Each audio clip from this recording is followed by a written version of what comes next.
Hello Internet and welcome to another mildly interesting episode of Insert Name Here 3, The Decisioning. As always, I'm your host Kyle, and joining me today is Dan. What's up? Yeah, not a whole lot of people actually know enough about this topic to want to talk about it, or to think they know enough to talk about it. It's really more of it.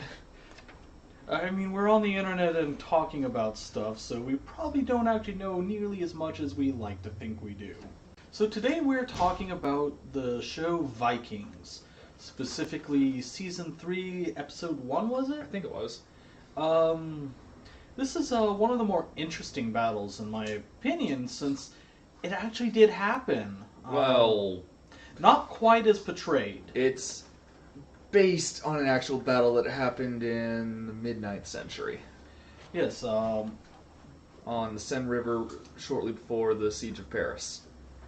basically in this one you swap out the British with the French, and it's... Well, not British yet.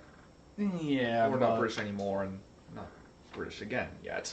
I don't remember all the kingdoms at the time in Britain, so I'm going to call them the British. You're probably going to get annoyed at me if you... They weren't British, though. People are They going... were... I know. Yeah. This is sake of simplicity on my part. Anglo-Saxons gets all the simplicity you need, though. Even though it leaves out the Utes, though, I guess they were kind of all one conglomerate culture by that point. More or less. Also, by calling them British, I get to annoy him. That's more of it, yeah. So the battle begins with the British leader splitting his army in two along both sides of a river. The Vikings, being remotely intelligent, decide to attack the smaller force, while the larger one watches horrified at their allies being butchered. The Vikings then decapitate most everyone, tie their heads to the sails, and sail at the larger force, which almost immediately breaks and runs. That is one of the shortest and least sarcastic synopses I've written in a long time. And it's more or less what happened in the Seine battle, too. Yeah, it's... This is definitely going to be a shorter episode, but I figured it was a good one to talk about, because I wanted to do something, if not historical, historically inspired. Which is something that the History Channel had decided to experiment with this show. To be fair, I did enjoy the show. I just got partway through season 3 and then kind of forgot about it existing. I think there was a hiatus on the show and I just kind of fell off. And I've been meaning to get back into watching it because it's still relatively interesting. Because Ragnar is an interesting tale, all in all. Definitely one of my longtime favorite, mostly mythical figures. Yeah, There's some debate as to whether the Ragnar who besieged Paris might have been one of the major inspirations behind the figure of Ragnar Lothbrok. Yeah, I'm always curious as to, how much of this is myth and how much is truth, because very often the Norse were known for exaggerating extremely. But Just read the more historically inspired of the Icelandic sagas. But on the other hand... I'm not referring to the one where there's a battle on top of a rotting whale carcass. To be fair, I have felt like that whale many a time when I wake up to two cats fighting on my back. I think it feels pretty awesome. So, yeah, it's, my major notes are that for at least a couple of months, it seemed completely inconceivable to people, the sheer fact that the Vikings were just sailing from the ocean right upstream. Like, it was miles ahead of everyone else technologically. Although it's important to point out that by the historical battle, this had been long established, the early recorded Norse raids would have been in the late 8th century, 8th century, did I misspeak that bit?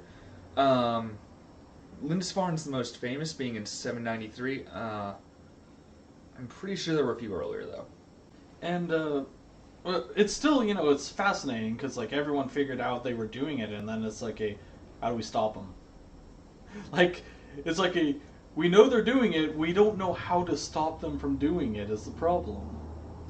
And like even thinking back with technologies they had available, it's difficult to think of how to stop them.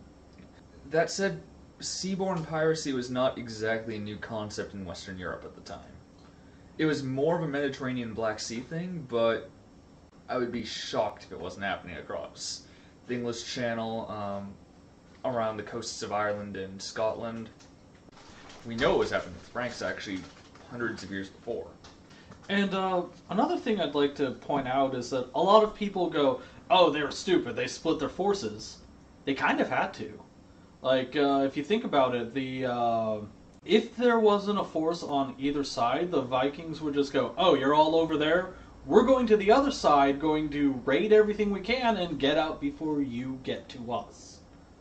So, I mean, they were definitely trying to push for a fight at a point of their choosing. Unfortunately, one army was definitely smaller than the other. And Vikings, not being idiots, decided to just attack it. Yep.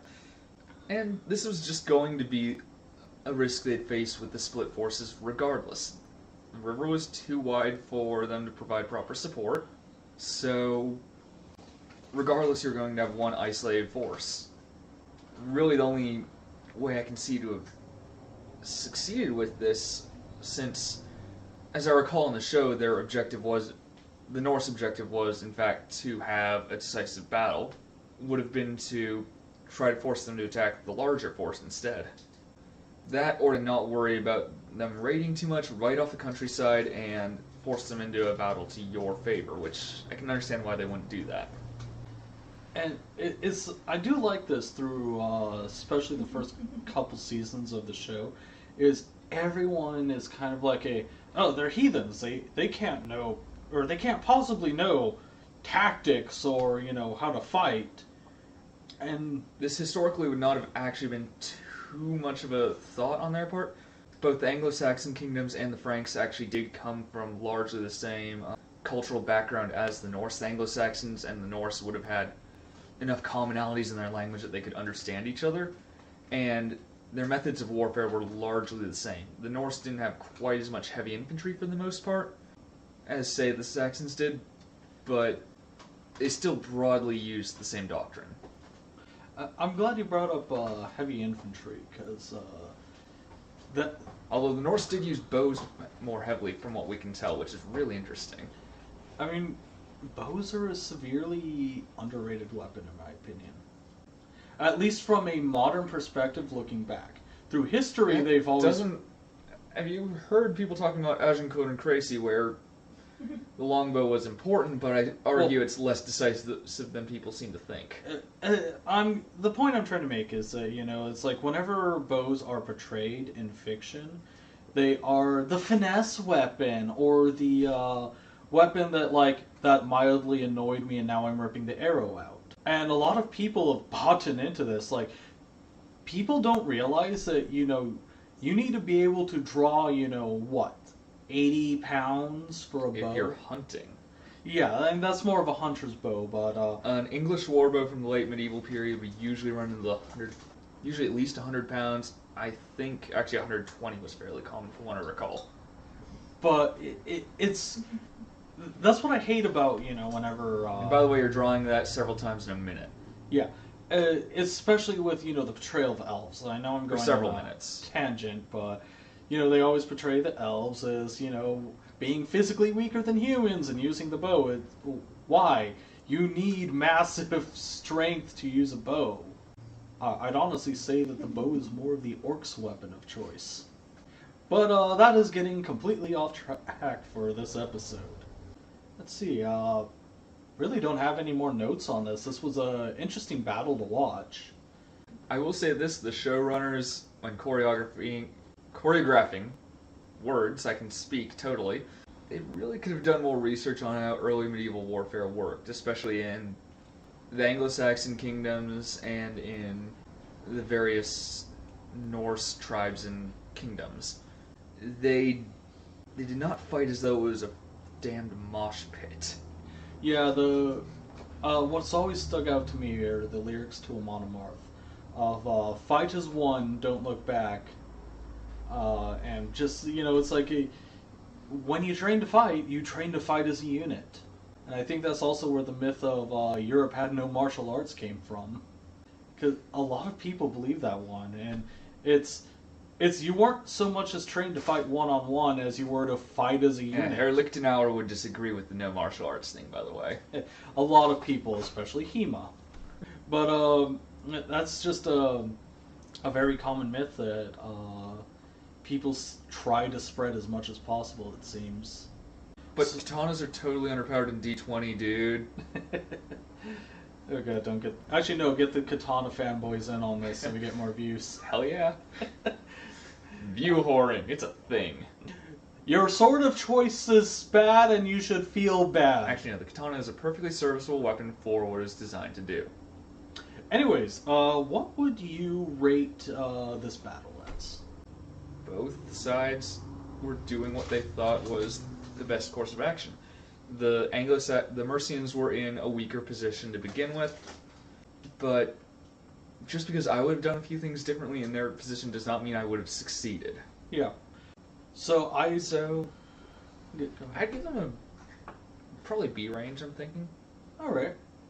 And the Vikings? And a lot easier. It's like giving a bell curve test and giving one student the answers to 3/4 of the questions. Yeah, so I'd rate the British, yeah, bring the hate, at a C plus to B minus. I mean, they were, honestly, it was a reasonable tactic, it just happened to have failed. That wasn't a tactic, it was a strategy. Well, you know what I mean. It's an important distinction to make. I can barely get words out of my mouth. And it's a lot harder to rate the Vikings, because, I mean, they had it way easier. I mean, they achieved their objectives with fairly minimal casualties, one named character. I mean, yeah, that's like a B plus to A range, but as you said, they were given 3/4 of the answer, and being rated on a bell curve. So, yeah, that's... Well, they were setting the curve. With it. I believe that's it for this episode. What do you think? Are we blithering idiots? Tell us what sword you like so we can insult it personally. As always, I've been Kyle. I think I remain Dan. You think? Do we need to test to make sure you're still Dan? See, if I were a shape-shifting alien, I'd probably have the same genetic material, so hard to test. And so I think next week we're going to analyze Lord of the Rings, the Battle of Helm's Deep. We're getting organized enough to know what we're talking about next time.